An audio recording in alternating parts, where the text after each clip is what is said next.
तो martial master के पिछले एपिसोड में हमने देखा कि वांग क्वेमिंग डा डायनेस्टी के सभी लोगों को हरा देता है और अब वहां पर वांग क्वेमिंग की पावर को देखने के बाद उससे फाइट करने की किसी की भी हिम्मत नहीं हो रही होती है। तभी डाजिन डायनेस्टी का एक पर्सन जंप करता हुआ प्लेटफॉर्म पर आता है और अब वह वांग क्वेमिंग से बोलता है, अगर तुम यहाँ पर अपनी हड्डियां नहीं तुड़वाना चाहते हो तो बिना फाइट किए हार मान लो, वरना तुम्हारे लिए बहुत बुरा होगा। तभी वांग क्वेमिंग बोलता है, मैं बात करके अपना टाइम वेस्ट करना नहीं चाहता हूँ, तो चलो फाइट स्टार्ट करें। अब यह सुनते ही वह पर्सन वहां पर अपनी पावर को रिलीज करता है। तभी वांग क्वेमिंग अपने स्वॉर्ड को बाहर निकालते हुए फाइट के लिए तैयार हो जाता है, पर उसी वक्त क्वेन चैन वांग क्वेमिंग को रोकते हुए बोलता है, वांग क्वेमिंग प्लेटफॉर्म से नीचे आ जाओ और क्वेन सू तुम प्लेटफॉर्म पर जाकर उस पर्सन से फाइट करो। तभी वहां पर अनाउंसर आते हुए बोलता है, मैं तुम्हें एक बात बता देना चाहता हूँ कि अगर वांग क्वेमिंग प्लेटफॉर्म से नीचे उतरा तो वह दोबारा से प्लेटफॉर्म के ऊपर फाइट करने के लिए नहीं आ सकता है, तो इसके बाद तुम दोनों को ही यहाँ पर सभी फाइट करनी होंगी। क्वेन चैन बोलता है, मुझे इससे कोई प्रॉब्लम नहीं है। अनाउंसर बोलता है, तुम्हें एक और बार इस बारे में सोच लेना चाहिए। पर वांग क्वेमिंग बिना अनाउंसर की बात सुने प्लेटफॉर्म से नीचे उतर जाता है। अब क्वेन सू प्लेटफॉर्म के ऊपर जाकर खड़ी हो जाती है, जिसे देखते ही वह पर्सन बोलने लगता है, यह तो मामूली सी एक लड़की है जिसे मैं पल भर में मसल दूंगा। वहीं यह देखकर उस पर्सन के साथी भी काफी ज्यादा खुश हो रहे होते हैं और तभी उनकी फाइट स्टार्ट हो जाती है। अब वह पर्सन काफी तेजी में क्वेन सू पर अटैक कर देता है, पर क्वेन सू काफी आसानी से उस पर्सन के अटैक को डॉज कर लेती है और उसके चारों ओर घूमने लगती है। वहीं क्वेन सू की स्पीड इतनी ज्यादा फास्ट होती है कि उस पर्सन को कुछ भी दिखाई नहीं दे रहा होता है और क्वेन सू काफी तेजी से लगातार उस पर अटैक करते हुए उसे घायल करती चली जा रही होती है। अब वह पर्सन क्वेन सू के कुछ मामूली से अटैक से ही काफी ज्यादा घायल हो जाता है और अपने घुटनों के बल आ जाता है, जो देखकर डाजिन डायनेस्टी के बाकी के सभी लोग परेशान हो जाते हैं।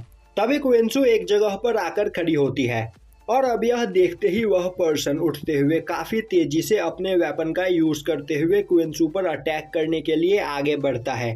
पर तभी क्वेन सू अपने स्वॉर्ड स्लैश का यूज करते हुए उस पर्सन के हाथों को डैमेज कर देती है, जिससे अब वह पर्सन अपने वेपन का यूज नहीं कर सकता है। तभी क्वेन सू अपने स्वॉर्ड को उस पर्सन के गले पर पॉइंट करते हुए बोलती है, तुम हार चुके हो, तो अब चुपचाप से प्लेटफॉर्म से नीचे उतर जाओ। तभी वह पर्सन बोलता है, तुमने यहाँ पर जानबूझकर मेरे हाथों को डैमेज किया है। क्वेन सू बोलती है, तुम खुशकिस्मत हो जो मैं तुम्हें यहाँ पर जिंदा छोड़ रही हूँ, तो अभी तुम्हारे पास टाइम है, चुपचाप यहाँ से चले जाओ। और यह बोलते हुए अब क्वेन सू अपनी जगह पर दोबारा से खड़ी होने के लिए जाने लगती है।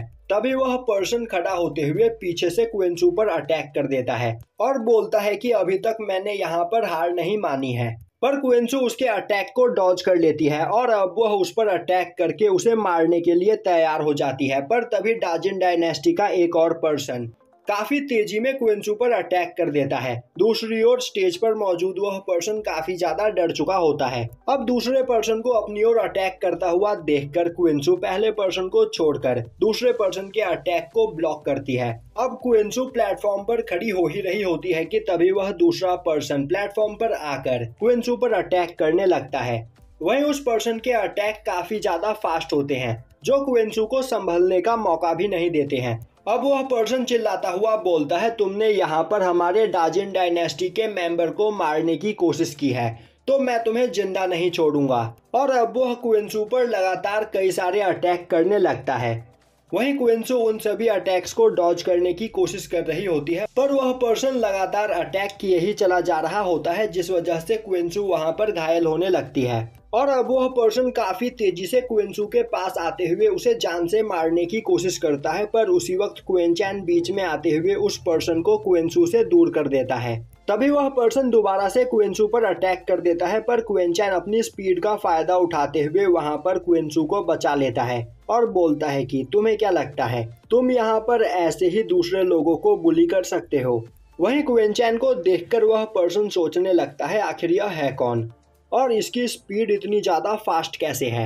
तभी क्विंचन अनाउंसर से बोलता है, क्या तुम अंधे हो गए हो? तुम्हें दिखाई नहीं दे रहा कि डार्जिन डायनेस्टी का यह पर्सन यहाँ पर अरीना बैटल के रूल को तोड़ने की कोशिश कर रहा है और इसने यहाँ पर फाइट के बीच इंटरफेयर करके एक पार्टिसिपेंट को मारने की कोशिश की है। तो अब यहाँ पर तुम कुछ करोगे या मैं कुछ करूँ? तभी अनाउंसर बोलता है, यहाँ के रूल के हिसाब से दो लोगों के फाइट के बीच में कोई तीसरा पर्सन इंटरफियर नहीं कर सकता है, पर डार्जिन डायनेस्टी के लोगों ने यह करने की कोशिश की है, तो मैं उन्हें वार्निंग देता हूँ। अगर अगली बार उन्होंने ऐसा कुछ करने की कोशिश की तो मैं उन्हें डिस्क्वालीफाई कर दूंगा। अब यह सुनकर वह पर्सन हंसता हुआ बोलता है, मैं अगली बार इस बात का ध्यान रखूंगा। तभी क्विंचन अनाउंसर से बोलता है, मुझे तुम्हारी यह बात बिल्कुल भी पसंद नहीं आई। इस पर्सन ने यहाँ का रूल तोड़ा है और तुम बस इसे एक वार्निंग देकर छोड़ रहे हो। मैं जानता हूँ कि यहाँ पर तुम सभी लोगों का क्या प्लान है, पर तुम सभी लोग यह करने के लिए बहुत ही ज्यादा पछताओगे। और यहीं पर यह एपिसोड खत्म हो जाता है।